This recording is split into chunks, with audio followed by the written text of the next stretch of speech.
Hi friends, అందరికీ నమస్కారం. ఛానల్కి స్వాగతం. ఈరోజు ఒక కొత్త ప్రశ్నతో మీ ముందుకు రావడం జరిగింది. అదేమిటంటే, కళల జీవితం అనేది ప్రతి ఒక్కరికి అవసరమా కాదా? అసలు కళల జీవితం అంటే ఏమిటి? దాని ఆవశ్యకత ఏమిటి? దాని అర్థం ఏమిటి? దాన్ని ఏ విధంగా నిర్వచనం చేయవచ్చు?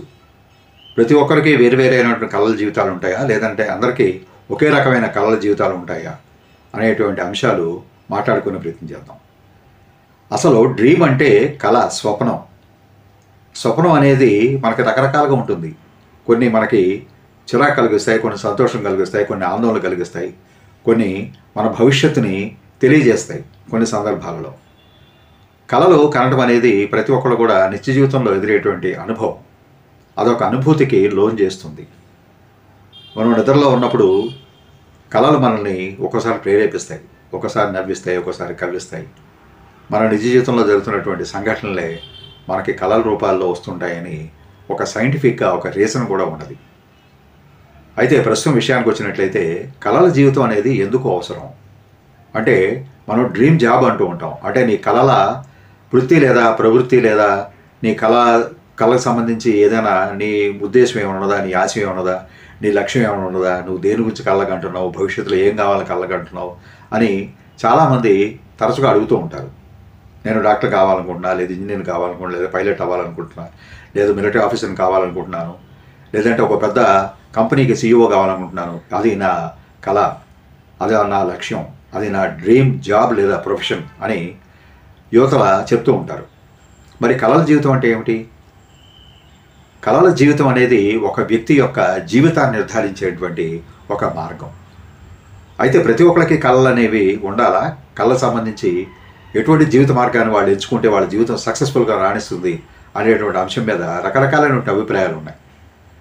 మనస్తత్వ శాస్త్రాలు చెబుతున్న దాని ప్రకారం ఏమిటంటే, కళల జీవితం అనేది ప్రతి ఒక్కరికి అవసరమైంది కాదు.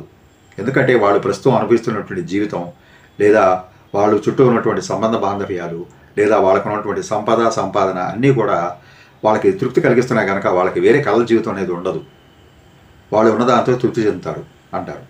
మరి కళల జీవితం అనేది ఎవరికి అవసరం అని అంటే, ఇప్పుడు మనం నిర్మిస్తున్నటువంటి కళల పునాది మీద రాబోయే భవిష్యత్తులో ఎటువంటి పెద్ద పెద్ద నిర్మాణం చేయాలి అనుకునే వాళ్ళకి ఈ కళల జీవితం అనేది అవసరం అని ఒక వాదన అనేది ఉన్నది. అయితే కళలు కనడం వల్ల ఉపయోగం ఉందా, నిరుపయోగమేనా అని అనుకుంటే అది వేరే చర్చ. కానీ కళ్ళ కనడం మంచిదే అంటారు. అబ్దుల్ కలాం కూడా ఏమన్నారు? కళ్ళ కనండి, పెద్ద కళ్ళ కనండి, గొప్ప కళ్ళ కనండి, వాటి కోసం గొప్పగా కష్టపడండి, వాటిని సాకారం చేసుకునేందుకు అన్నారు. కనుక మన కళల సౌతు మీద మన భవిష్యత్తును నిర్మాణం చేసుకోవాలనుకున్నప్పుడు ఈ కళలు జీవితం అనేది కొంతవరకు సమర్థనీయమే అని చెప్పాలి. ఒక వ్యక్తి తనకున్నటువంటి ఆసక్తి లేదా అభిరుచి మేరకు, ఉదాహరణకు ఒక కళాకారుని తీసుకోండి. ఆ కళాకారుడు తను కొంతకాలం హాబీగా ఆ కళని స్వీకరించి తనకున్నటువంటి ఆసక్తిని ప్రపంచానికి వెల్లడి చేస్తున్న కొంతకాలానికి అది తన కెరీర్గా మారవచ్చు. అంటే తన కళల జీవితం ఆ విధంగా పరిణామం చెందవచ్చు. అలాగే చిన్న చిన్న ప్రయోగాలు చేస్తున్నటువంటి ఒక విద్యార్థి ఒక పెద్ద శాస్త్రవేత్త కావచ్చు. తాను ఒక పెద్ద శాస్త్రవేత్త కావాలని కళ కనవచ్చు. అది జీవితకాలం కళ, అంటే లైఫ్ లాంగ్ డ్రీమ్ అంటారు దాన్ని. అదేవిధంగా ఒక పెద్ద వ్యాపార సంస్థ స్థాపించి అనేక మందికి ఉపాధి అవకాశాలు కల్పించాలని ఒక యువకుడు అనుకోవచ్చు. ఒక యువత కానీ యువకుడు కానీ, అది వాళ్ళ జీవిత కళ. కనుక ఇటువంటి కళలు ఉండటం అనేది తప్పేం కాదు. జీవితమే ఒక కళ.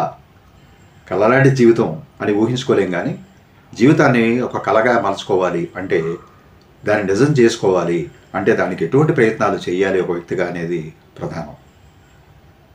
మనకున్నటువంటి విలువలు, మానవతా విలువలు కావచ్చు, లేదంటే ఇతరత్ర అయినటువంటి సమాజంలో ఉన్నటువంటి విలువలు కావచ్చు, వాటి పట్ల మనకి తగిన గౌరవం అనేది ఉండాలి. అలాగే విధంగానే మనకి సంస్కృతి సాంప్రదాయాల పట్ల కూడా మనకి ఒక రకమైనటువంటి ఆదరాభిమానాలు ఎక్కువగా ఉండాలి. అలాగే కొంతమందిని తీసుకున్నట్లయితే విదేశాలు లేదా విహారయాత్రలు చేస్తూ ఉంటారు. అక్కడ ఉండేటువంటి సంస్కృతులు ఎలా ఉన్నాయి, వాళ్ళ యొక్క జీవన విధానాలు ఏ విధంగా ఉన్నాయి, సాంప్రదాయాలు ఏ విధంగా ఉన్నాయి అనేటువంటి అంశాల మీద వాళ్ళకి ఎక్కువ మక్కువ ఉంటుంది. కనుక వాళ్ళు కూడా వాళ్ళ కళ ప్రపంచంలో విహరిస్తూనే కొన్ని సార్లు దాన్ని కెరీర్గా ఎంచుకునేటువంటి మార్గాలు కూడా ఉంటాయి. కనుక డ్రీమ్ లైఫ్ అంటే కళ జీవితం అనేది ఒక మంచి స్వయం ప్రేరణగా, స్వయం సూచనగా చెప్పవచ్చు. అంతర్గతంగా మనలో ఆ కళలు ఏమవుతాయి, మనల్ని ఎప్పుడు జాగ్రత్త పరుస్తూ ఉంటాయి. నువ్వు ఇది కావాలనుకున్నావు కనుక దానికోసం శ్రమించు, నిద్రపోకు, బద్ధకాన్ని విడనాడు అని మనల్ని ప్రేరేపిస్తూ ఉంటాయి. ఒక రకమైన ఉత్ప్రేరకంగా మనల్ని ఎప్పుడు కూడా వెంట నీడలా తరుముతూ ఉంటాయి. దానివల్ల కూడా మనం లబ్ధి పొందే అవకాశం అయితే ఉన్నది. మరికొందరు ఎప్పుడు కూడా ఆసక్తి లేకుండా ఉండటం లేదా నిరాశకు గురి కావడం వంటివి కూడా చేస్తూ ఉంటారు.